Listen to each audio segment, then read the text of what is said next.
I'm gonna give you 4 key rep ranges that you guys can use to increase your back squat and your front squat, and we're gonna start right now.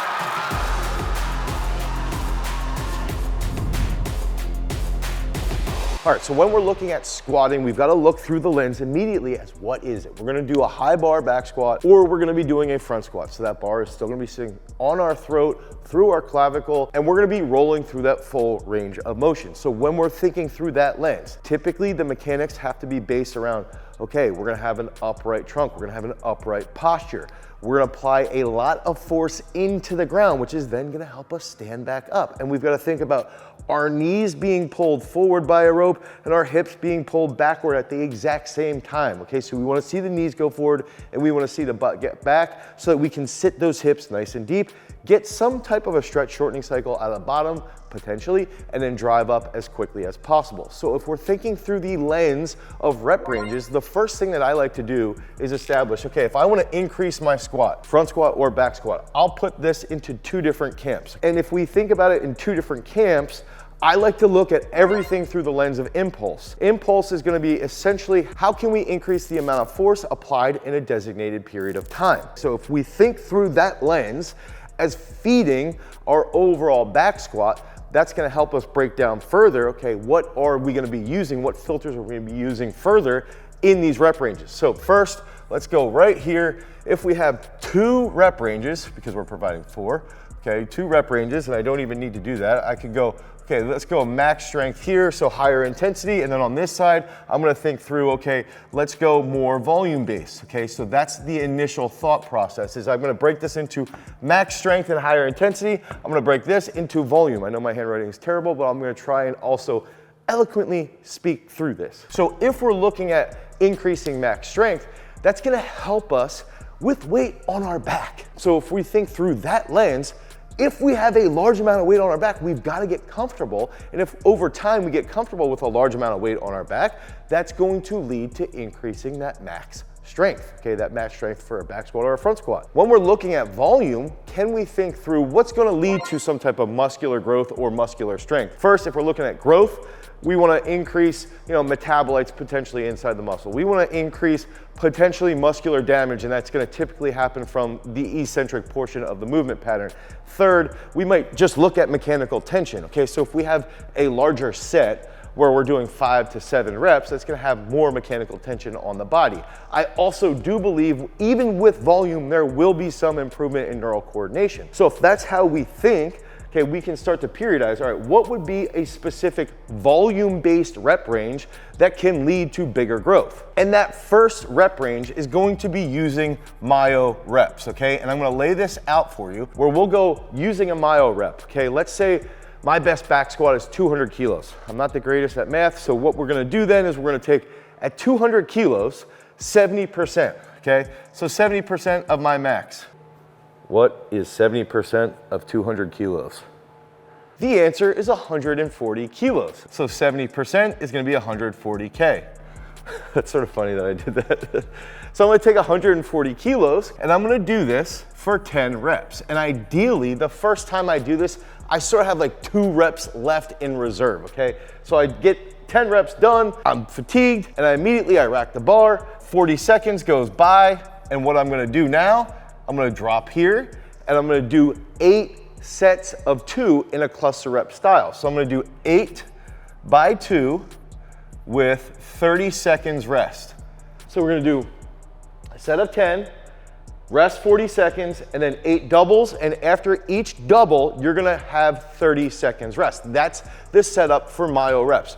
We use this for 8 weeks with our on-site throwers, and these are elite level throwers. Someone like Taman Johnson took his test from 230 kilos to 265 kilos for a triple. So we saw huge improvements during high volume training based off of these myo reps. And a lot of people sort of discount it, but if you can do this over 8 weeks, each week it becomes this really, really cool test And all of a sudden you go from using 70% of your max at 140K, by the end of it, you're at 170, 175, 180K because you're mentally more in tune with what you're trying to achieve, and you have this bigger goal, and then all of a sudden you're able to handle a lot of weight for a large amount of volume, which is going to lead to that big time improvement. If I'm looking at that volume-based training, the next thing that I really like to do is a reverse pyramid. So I'm gonna go 7, 5, 3, 3, 5, 7. Okay, so the big factor here would be, let's take this theoretical 200K max. We know that 70% is about 140.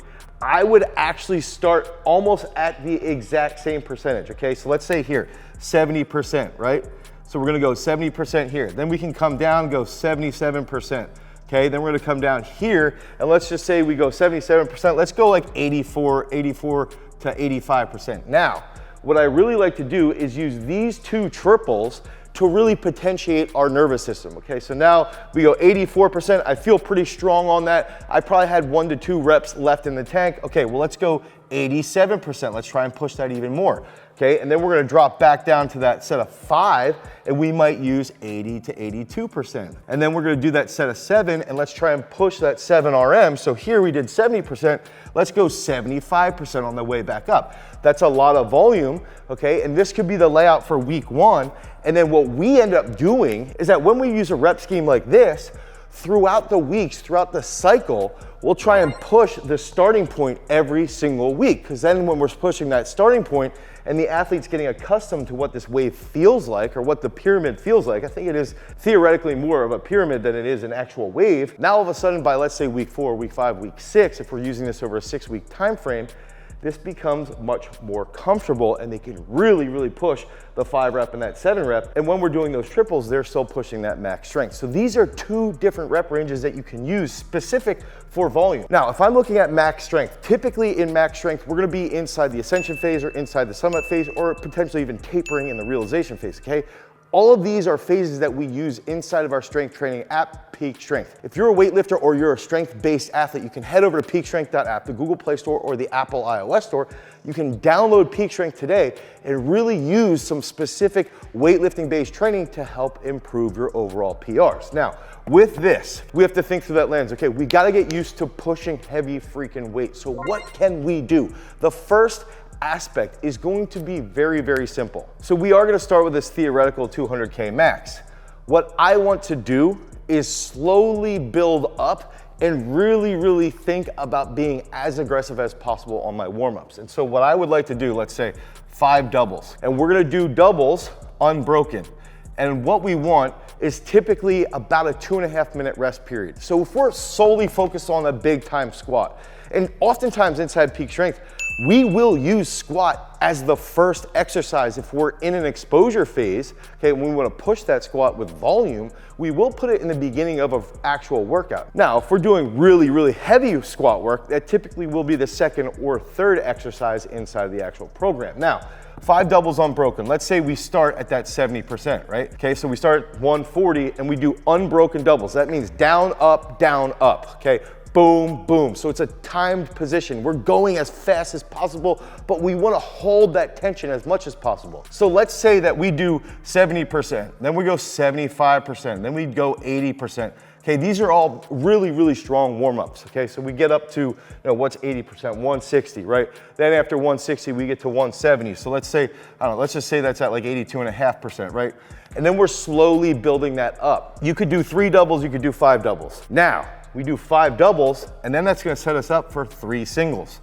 So now all of a sudden we get up to the point where we're around 92.5%, and we're gonna hit a single. We get good tension set, we have a good position out of the bottom of the hole, we drive up very fast. And that's the thing that these 5 doubles do. Those 5 doubles force us to be more aware of our technical positions and the intent to move that heavy weight fast. So this is a really simple rep scheme where we could go 5 doubles unbroken, ramping up, to then 3 very, very heavy singles. And let's say that we take that first single at 190. Okay, so that 190, we hit it pretty strong. Our max is 200. Okay, well, let's just jump to, let's make it 202, something like this. Okay, we check that off. Now all of a sudden we can go 205 to 207, depending upon where we're at. This is simple. You guys could use this today, really warming up, really feeling those positions, and then lead to that big time max strength. This is very simple, but give yourself those sets.